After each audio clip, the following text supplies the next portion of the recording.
Hello बच्चों, let's see this question.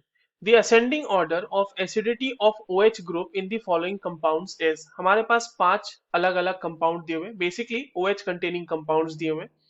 हमसे ये पूछा जा रहा है कि इसमें एसिडिटी का ऑर्डर लगाइए भैया OH ग्रुप के लिए, ठीक है. और उसके बेसिस पे हमारे पास जो चार अलग अलग कॉम्बिनेशन है वो ऑप्शंस के तौर पे दिए हुए हैं. तो चलिए इस क्वेश्चन को सॉल्व करते हैं. और सबसे पहले तो ये देखते हैं कि इस क्वेश्चन को सॉल्व करने के लिए हमारे पास कौन से की कॉन्सेप्ट की जानकारी होनी चाहिए. तो देखो ये जो सवाल है ना बच्चों, ये बेसिकली एसिडिटी का सवाल है और वो भी एसिडिटी ऑफ OH ग्रुप का सवाल है. बेसिकली आपको एल्कोहल्स दिए हुए हैं ना, एल्कोहल्स से आपको बताना है कि कौन सा ज्यादा एसिडिक होगा. देखो अब आपके पास यहाँ पे एक चीज समझनी है कि एलिफेटिक अल्कोहल है अगर मान लीजिए, तो उसकी जो एसिडिक स्ट्रेंथ होगी वो एरोमेटिक अल्कोहल से कम होगी. ठीक है, ArOH. क्यों? क्योंकि एरोमेटिक अल्कोहल जब मैं कह रहा हूँ तो मैं बेसिकली मीन कर रहा हूँ यहाँ पे कि बेंजीन से लगा हुआ OH जो कि बेसिकली फिनॉल है. तो फिनॉल से जो ज्यादा एसिडिक होता है फिनॉल, वो किस वजह से होता है? वो इस वजह से होता है कि जो आप फिनॉल देख रहे हैं ना, वहां पे ये जो O- है, जो फिनॉक्साइड आयन है, वो रेजोनेंस स्टेबलाइज्ड है. बहुत ही भयंकर स्टेबलाइजेशन होती है इसकी. ठीक है, रेजोनेंस स्टेबलाइजेशन. राइट, अब देखिए यहाँ पर तो एलिफेटिक कंपाउंड जो है वो मतलब एलिफेटिक वाले में इस तरह का रेजोनेंस स्टेबलाइजेशन बेसिकली नहीं देखने को मिलता. दैट इज व्हाई वी से कि जो एरोमेटिक अल्कोहल्स है उनकी एसिडिक उसका एसिडिक बिहेवियर ज्यादा है.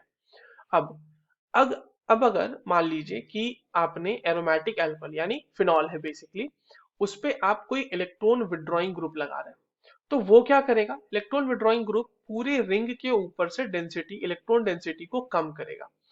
इलेक्ट्रॉन डेंसिटी कम करेगा इसका मतलब वो उसकी स्टेबिलिटी को क्या कर रहा है? बढ़ा रहा है. और अगर स्टेबिलिटी बढ़ गई तो इस वजह से जो एसिडिक बिहेवियर होगा या एसिडिटी होगी जो फिनॉल होगा उसकी बढ़ जाएगी. वहीं पर अगर कोई इलेक्ट्रॉन डोनेटिंग ग्रुप है, तो वो क्या करेगा ना, रिंग के ऊपर इलेक्ट्रॉन डेंसिटी बढ़ा देता है.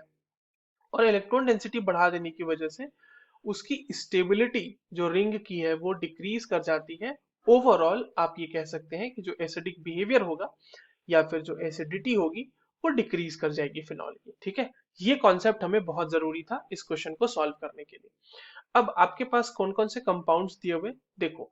सबसे पहले तो ई वाला जो कंपाउंड है उसको ड्रॉ करते हैं. क्यों? क्योंकि ई वाले कंपाउंड में देखिए बच्चों, यहाँ पे आपके पास फिनॉल है और इसके ऊपर NO2 जो कि एक बहुत ही तगड़ा इलेक्ट्रॉन विड्रॉइंग ग्रुप होता है, वो दो दो लगे हुए हैं. और इसका दोनों जगह -M प्रोनाउंस हो रहा होगा. ठीक है, ये आपका कंपाउंड ई है. तो दोनों जगह -E मतलब -M लग रहा है, बढ़िया बात है.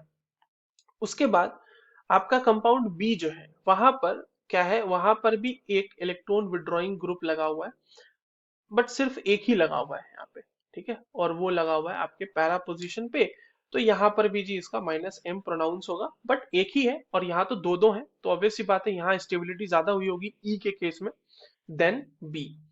उसके बाद आपके पास आता है फिनॉल, जो कि हमारा डी ऑप्शन शायद दिया हुआ है, डी मॉलिक्यूल दिया हुआ है. यस, तो फिनॉल है. अब आप सोच रहे होंगे कि सर फिनॉल क्यों, एक और तो है जहाँ पे OMe लगा हुआ है. वो इसलिए बच्चों, जो आपका OMe लगा हुआ है, OMe वाला जो है वो इलेक्ट्रॉन डोनेटिंग ग्रुप है. ठीक है, इसका +M ऑब्जर्व हो रहा होगा.